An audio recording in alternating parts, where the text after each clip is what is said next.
മലയാള കഥാലോകത്തെ ഏകാന്ത വിസ്മയമാണ് വൈക്കം മുഹമ്മദ് ബഷീർ. ലോക സാഹിത്യത്തിൽ ഭാഷയോളം വളർന്ന ഒട്ടനവധി എഴുത്തുകാരുണ്ട്. എന്നാൽ ഭാഷയേക്കാൾ വളർന്ന അപൂർവം എഴുത്തുകാരെയുള്ളൂ. അതിലൊരാളാണ് ബഷീർ. സകല സാഹിത്യ വ്യവസ്ഥകളെയും ബഷീർ നിരന്തരം വെല്ലുവിളിച്ചു.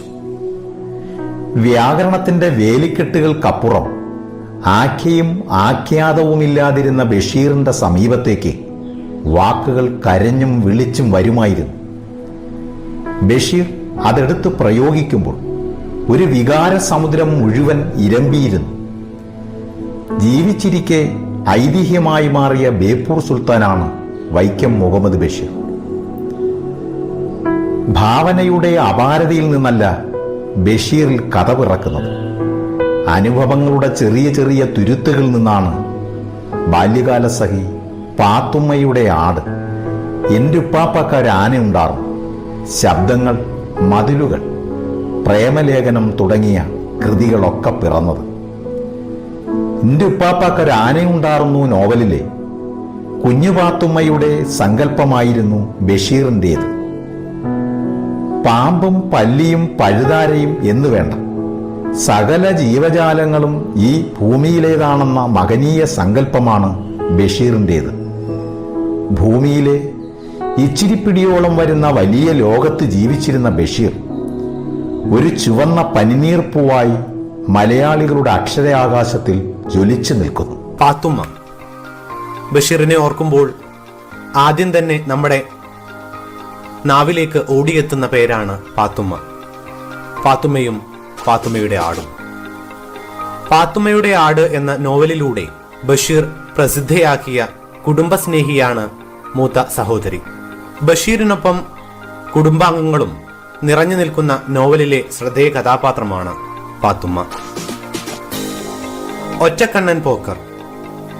മുച്ചീട്ടുകളിക്കാരന്റെ മകൾ എന്ന കൃതിയിലെ നായികയുടെ പിതാവാണ് ഒറ്റക്കണ്ണൻ പോക്കർ. മുച്ചീട്ടുകളിയിൽ അടിയറവ് പറഞ്ഞ പോക്കറിന് ഒടുവിൽ ഒരു പോംവഴിയുമില്ലാതെ മകളെ മണ്ടൻ മുത്തപ്പയ്ക്ക് കെട്ടിച്ചു കൊടുക്കേണ്ടി വരികയാണ്. ഇതാണ് ആ കഥയിലെ വഴിത്തിരിവ്. സാറാമ്മ. പ്രേമലേഖനം എന്ന കഥയിലെ കഥാപാത്രമാണ് സാറാമ്മ.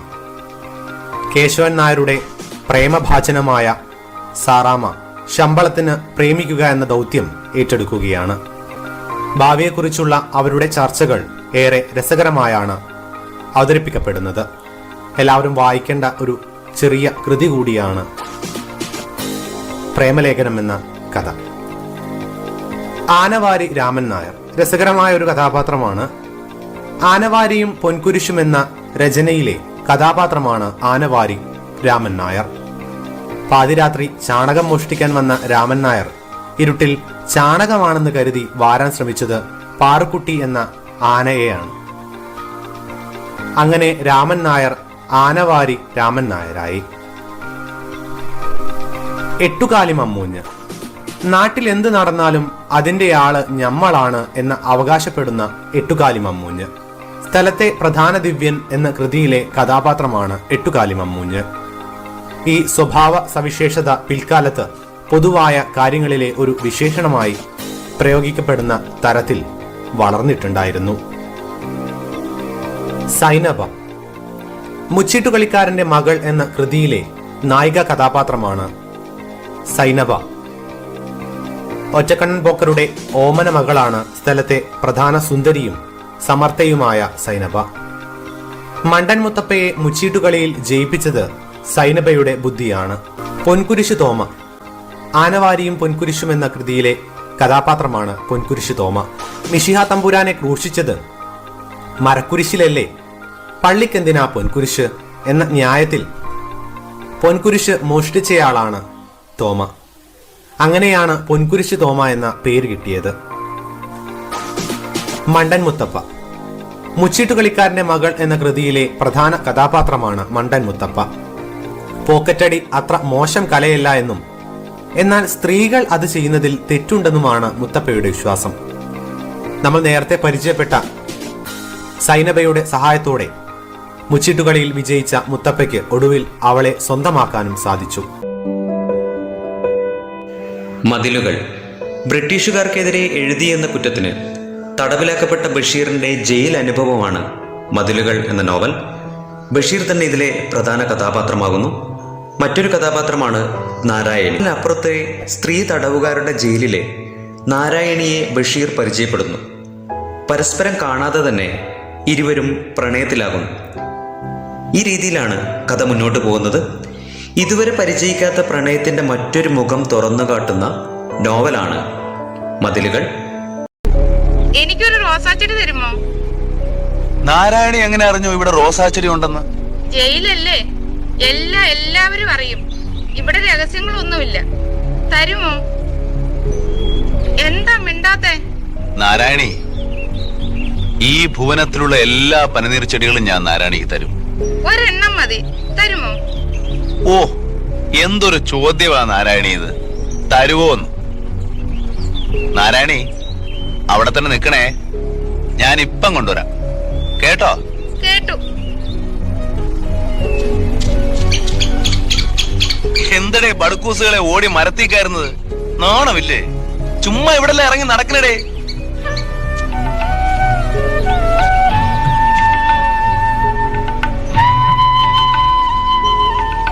അപ്പൊ നിനക്ക് പൂക്കാൻ അറിയാം.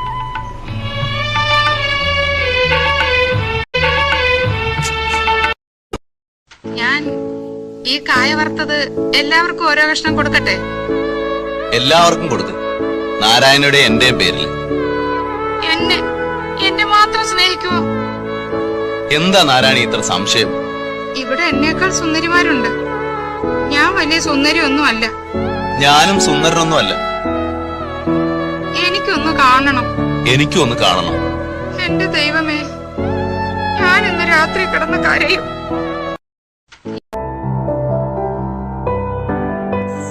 ബാല്യകാലസഖി ബഷീറിന്റെ ഏറ്റവും മികച്ച നോവലുകളിലൊന്നാണ് ബാല്യകാലസഖി. മജീദും സുഹറയുമാണ് ഇതിലെ പ്രധാന കഥാപാത്രങ്ങൾ. അവരുടെ ബാല്യം, പ്രണയം, വിരഹം, വേദന ഇവയൊക്കെ ബാല്യകാലസഖിയിൽ കഥാസന്ദർഭങ്ങളാകുന്നു. ബാല്യകാലസഖിയിലെ മജീദിന്റെ പ്രശസ്തമായ വാക്കുകളാണ് ഒന്നും ഇമ്മിണി ബല്യ ഒന്ന് എന്നത്. ശബ്ദങ്ങൾ രണ്ടാം ലോക മഹായുദ്ധത്തിന്റെ പശ്ചാത്തലത്തിൽ 1947 ബഷീർ രചിച്ച നോവലാണിത്. ഒരു സൈനികനും എഴുത്തുകാരനും തമ്മിലുള്ള സംഭാഷണത്തിന്റെ രൂപത്തിലാണ് ഇത് രചിച്ചിരിക്കുന്നത്. സാധാരണ ബഷീർ ശൈലിയിൽ നിന്ന് വ്യത്യസ്തമായ ഒരു രചനാ ശൈലിയാണ് ഈ നോവലിൽ നമുക്ക് കാണാൻ സാധിക്കുക. സാഹിത്യലോകത്ത് ഏറെ വിമർശനങ്ങൾ ഏറ്റുവാങ്ങിയ ബഷീർ കൃതിയാണ് ശബ്ദങ്ങൾ.